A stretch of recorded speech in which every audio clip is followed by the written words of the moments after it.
Good day, my dearest subject. It's very nice to finally get to meet you. May I ask, how are you on this fine evening? Frozen in awe, I see. Very good. I'm glad to know you recognize your king when you see him. Oh, what is that now? Why are you frightened? Does my beauty intimidate you? Or my riches? Ah, how ignorant of me. I should have known to dress down when visiting a peasant. I apologize. Please, do not be afraid. I have come to your house to present you with the highest honor.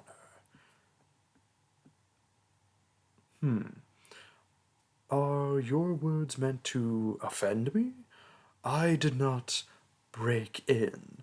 I merely let myself into my subjects' living quarters via the great magic that has been bestowed upon me during my coronation. Do you not have any manners?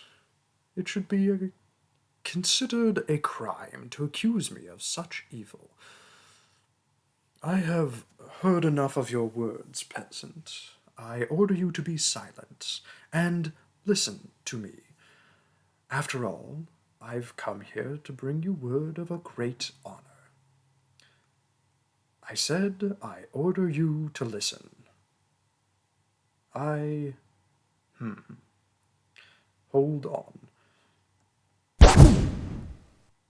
Ah, that is better. Where was I? Ah, yes. I was about to tell you about the great honor that is about to be yours before you so rudely interrupted me. Let me tell you a little story about our great kingdom. It's a true story, mind you.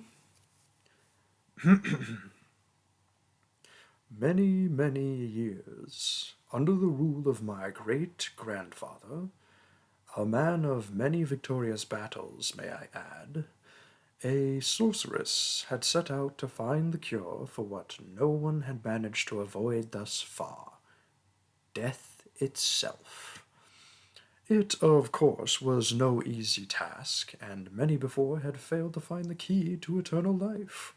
Scientists, alchemists, magicians, witches, necromancers.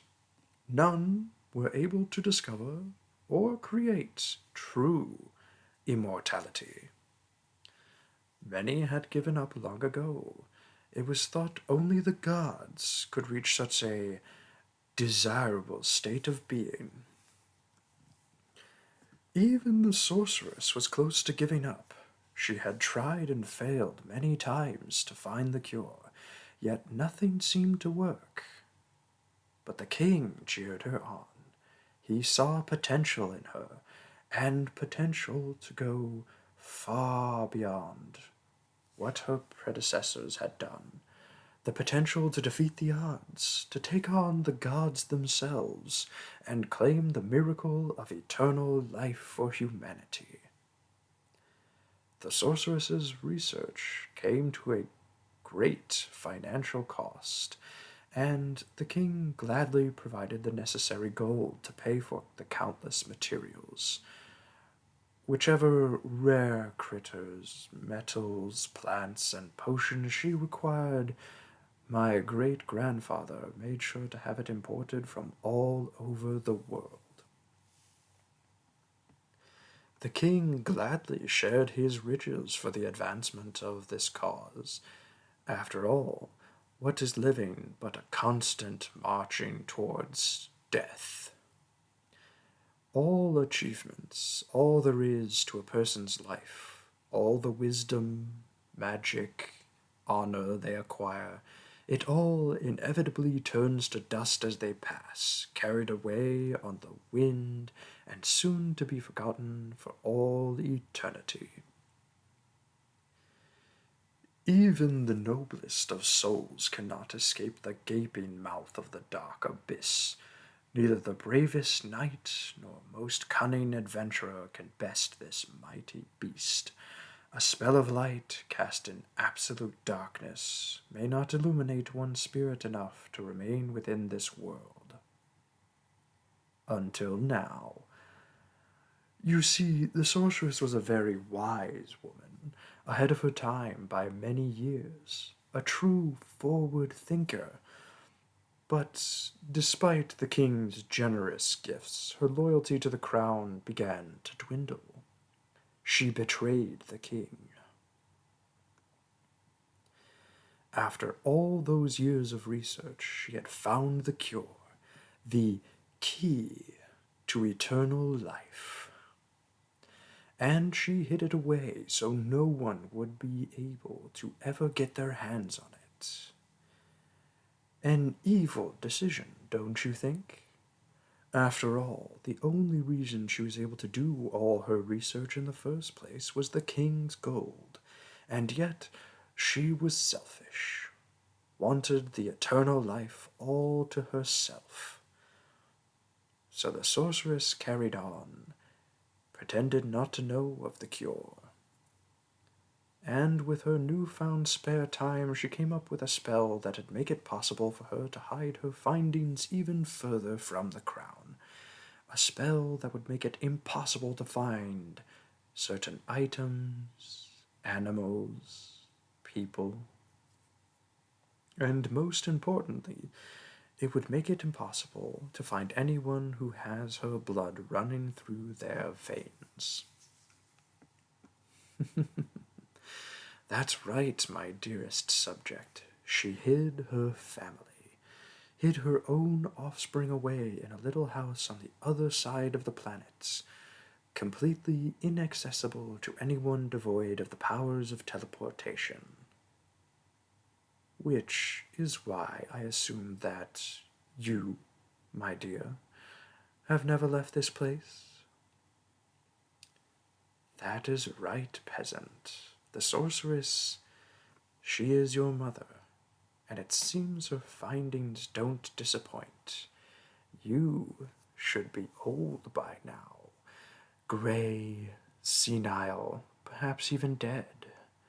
And yet you seem youthful, beautiful, and not a day older than 16. Are you confused, my dearest?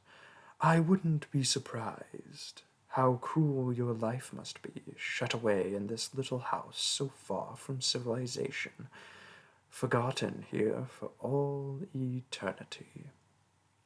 And all just so your mother could keep her secrets to herself.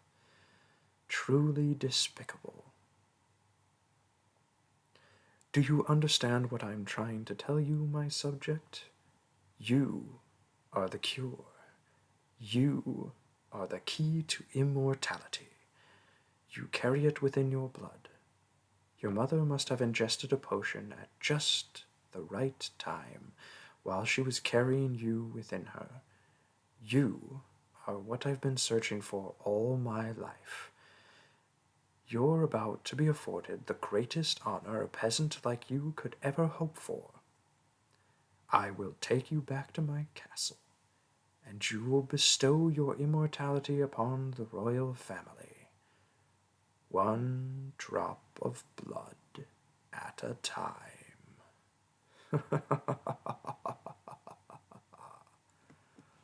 Hello, my sparkles of adventure. If you've made it this far in the video, thank you.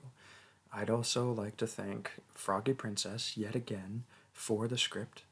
It was beautifully done yet again. And I really enjoyed making this one as well.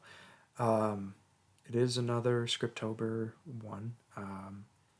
And while I know that this is usually the day that I upload one of my own scripts, videos, whatever you want to call it, it turned out that I had a much busier weekend than I thought I was going to, so I ended up trying to get more Scriptober audios recorded instead. And I'm really glad that I found this script. Not just because of the tiny joke I can make about the title being the key to immortality, but because Froggy Princess is a fantastic scriptwriter, and I look forward to doing more of her scripts in the future. I really like rambling, is what I'm finding at the end of these videos. I'd like to remind everyone that your light is unique to the world, and the light that you shine helps others climb up out of the darkness and shine on their own, which makes you a very important part of the world, and I don't want you to ever forget that. With that in mind, I'll see you next time.